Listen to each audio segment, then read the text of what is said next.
માતાજી મિત્રો, જય દાદા દ્વારકાધીશ, જય માં ભવાની. કેમ છો બધા? મજામાં? આજે મિત્રો આપણે વાત કરવી છે ઈર્ષાની. ઈર્ષા એટલે શું? કે ઈર્ષા એટલે કોઈ પણનું સારું જોઈને અને રાજી ન થવું, એને ઈર્ષા કહેવાય.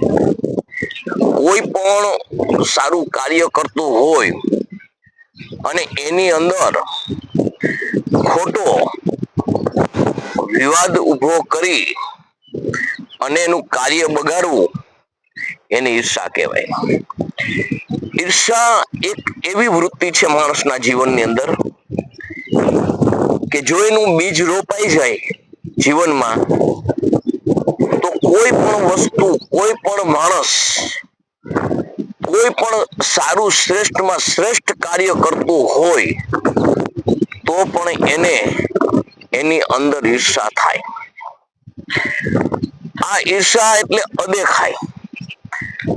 અદેખાઈ એક એવો સડો છે કે કોઈ પણ કાર્ય માણા કરવા જાય અને કોઈ પણ નું ભલું કરવા જાય તો પણ એને સારું ન લાગે. જીવનની અંદર આ ઈર્ષા એટલી ઘાતક છે કે બીજાને તો નુકસાન કરે છે, પણ ખુદને પણ, સ્વાસ્થ્યને પણ નુકસાન કરે છે. પણ એ માણસને ખબર નથી હોતી. આપણે જાણીએ છીએ કે હર સમાજની અંદર, હર માનવ સમાજની અંદર, હર જ્ઞાતિની અંદર આવા માણસો હોય જ છે. આવા માણસો કોઈ પણને શાંતિથી, ભેદથી, પ્રેમથી ભેગા બેસે તો પણ એને પસંદ નથી. આ માણસ પોતે જ સર્વત્ર પોતાની પાસે જ હોવું જોઈએ, આ બીજાની પાસે ના હોવું જોઈએ, આવી જ વિચારસરણી ધરાવતો માણસ હોય છે. આ માણસ જીવનની અંદર કોઈ દિવસ સુખી રહી શકતો નથી. દિવસ રાત બૈડા જ કરે છે અંદરથી. કોઈ પણ પોતાના મહેનતથી, કર્મથી કરેલું ફળ મળે તો પણ એમાં એને ઈર્ષા આવે છે.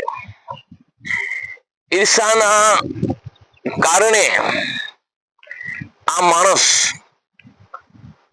એટલો ક્રૂર હોય છે કે ગમે તે કોઈનું સારું થતું હોય તો ગમે તે કૃત્ય કરાવવા તૈયાર થઈ જાય છે અને પોતે પણ કરે છે.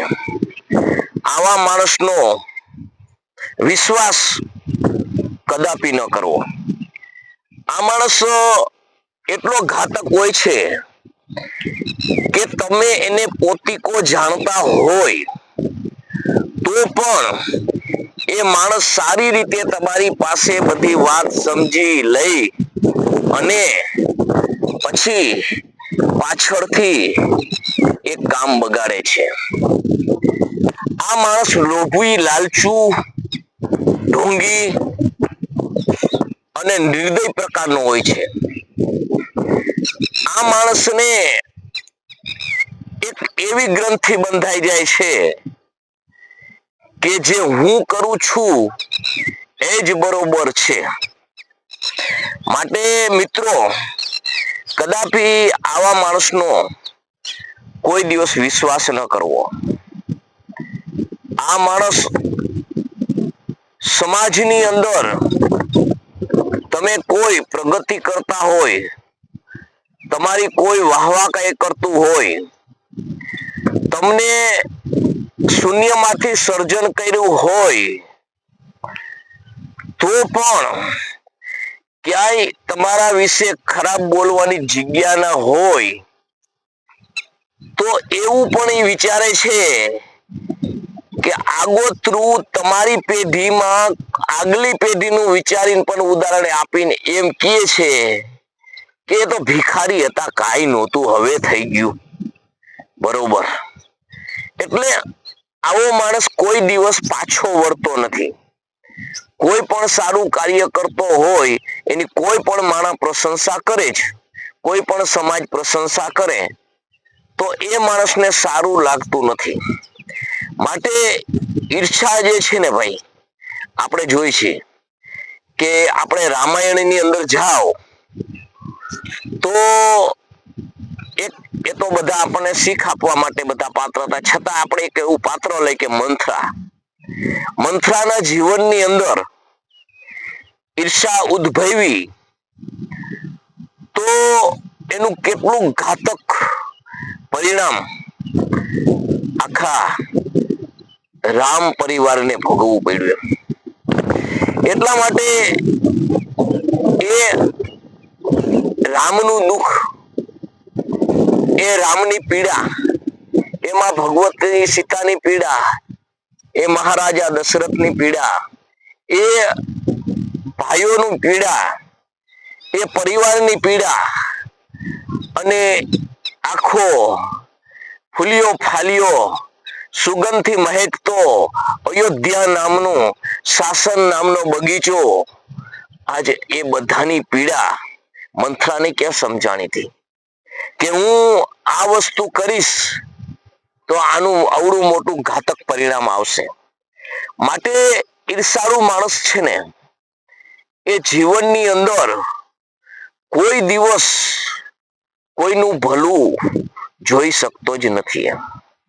માટે મિત્રો, જીવનની અંદર કોઈ દિવસ ઈર્ષા ઉદ્ભવે નહીં, અને ઈર્ષા કોઈ પણ પ્રકારની કોઈ કરતો હોય તો એને સાથ આપવો નહીં. કોઈ પણ પ્રકારની વાત કરતો હોય તો હાએ હા મિલાવી નહીં, એ પણ એક પાપ છે. ઈર્ષા જીવનની અંદર બીજ રોપાઈ ગયું ને ભાઈ, તો એ નીકળવું મુશ્કેલ છે.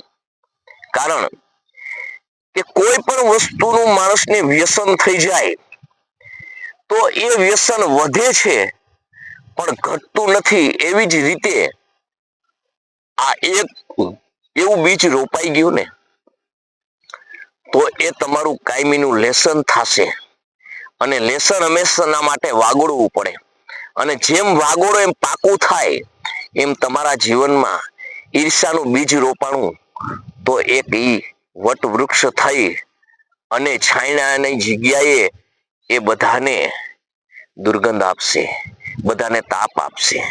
માટે મિત્રો, ઈર્ષા જીવનમાં કોઈ દિવસ ઉદ્ભવે નહીં એનું ખાસ ધ્યાન રાખવું.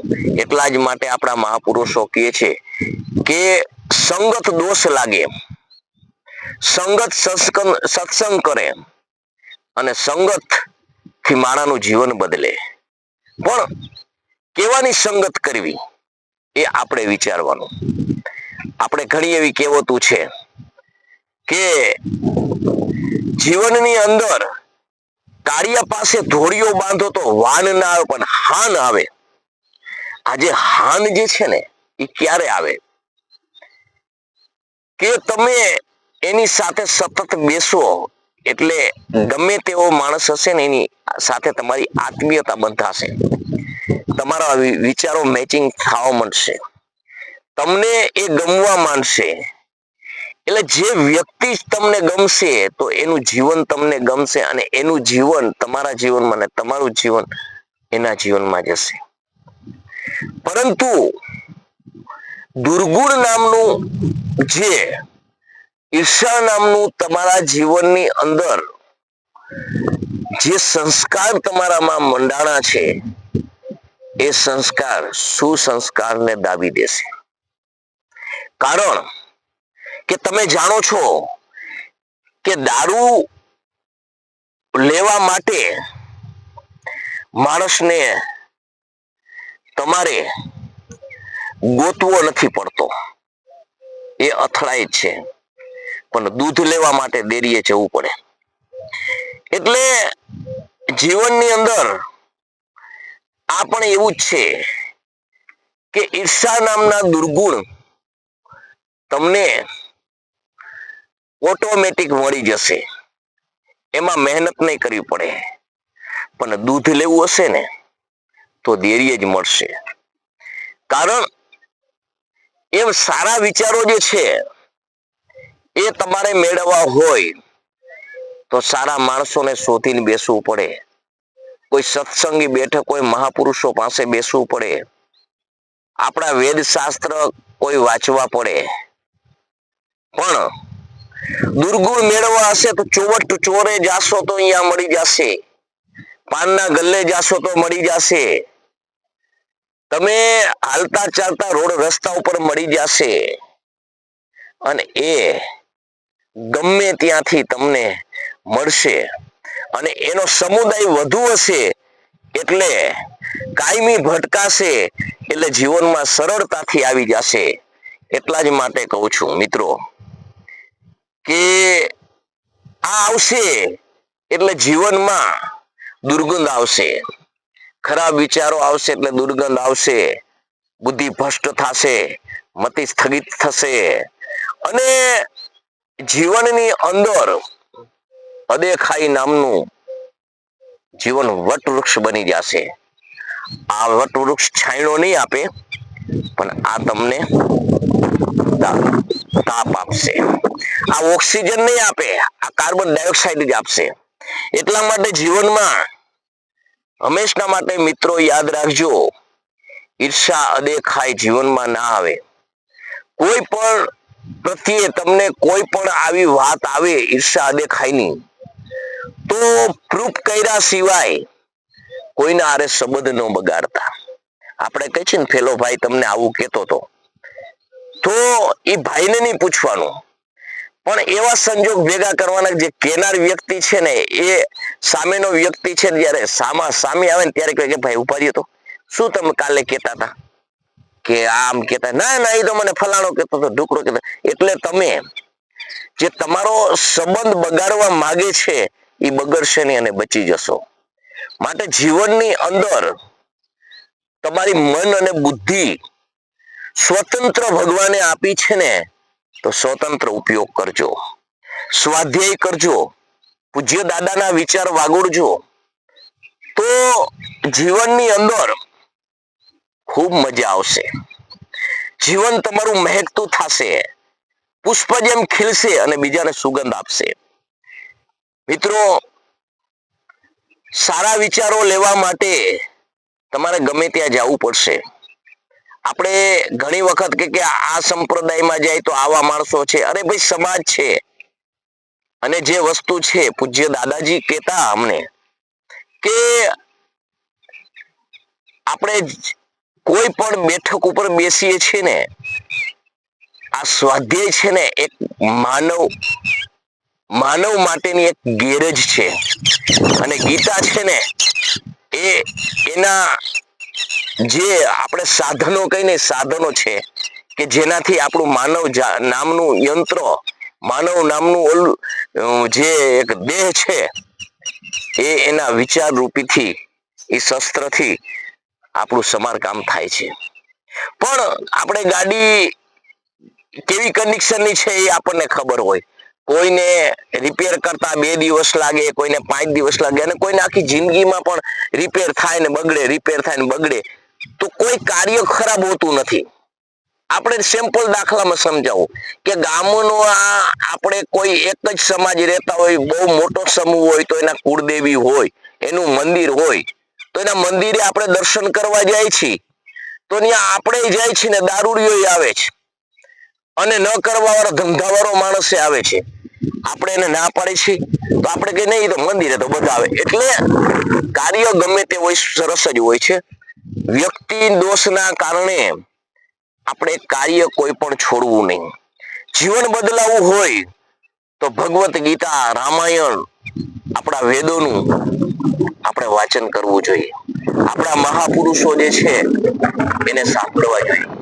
એટલા જ માટે મિત્રો કહું છું કે ઈર્ષા નામનું બીજ જીવનની અંદર ના આવે એ યાદ રાખજો, વિચારજો, સૌ સમાજ સાથે સંબંધ કેળવજો, સૌને ઉપયોગી બનજો, તો જીવનની અંદર કોઈ પણ તમને કઈ પણ વાત એવી આવે તો એ વાત પાકી કર્યા સિવાય કોઈ હારે સંબંધ ન બગાડશો, તો જ તમારા જીવનની અંદર જીવન મહેકશે અને ઈર્ષા પણ નહીં આવે, અદેખાઈ નહીં આવે. તો મિત્રો, આ વિડીયો તમને કેવો લાગ્યો? લાઈક કરજો, શેર કરજો, સબસ્ક્રાઇબ કરજો અને આપના મંતવ્યો મિત્રો ખરેખર જણાવો. એમ તમને આ વિડીયો કેવો લાગે છે, એવો કે ફેમસ થવું મારે, કે આ મારો વિડીયો આમ એ માટે હું વિડીયો બનાવતો નથી. મારા જીવનની અંદર જે બદલ છે, મને પૂજ્ય દાદાના વિચારોથી જે બદલ મળી છે, મને એનાથી મારું જીવન બદલ્યું છે અને મને સારું લાગ્યું છે. એટલે મને કંઈક સારું લાગ્યું છે, મેં કોઈ પાસેથી મેળવેલું છે, એ મારે બીજાને કેવું જોઈએ. મારે મારા જીવનમાં સુગંધ આવી છે તો એવી સુગંધ બીજાને મળવી જોઈએ. મારે કૃતજ્ઞ ન બનવું જોઈએ. મારે જે કોઈ પાસે લીધેલું એ કોકને આપવું જોઈએ. તો એ ધારી અને હું મિત્રો આ વિડીયો બનાવું છું. હું આ યુટ્યુબ ચેનલનો પણ ખૂબ ખૂબ આભાર માનું છું. મને એવડું મોટું કોઈ નોલેજ પણ નથી, મને કોઈ પણ એવી ગતા ગુમ પણ નથી કે આમ કરવું જોઈએ, તેમ કરવું જોઈએ. મારી સરળ ભાષામાં આપણે વાત કરું છું. તો મિત્રો જણાવજો. જય દાદા દ્વારકાધીશ, જય માં ભવાની, જય માતાજી.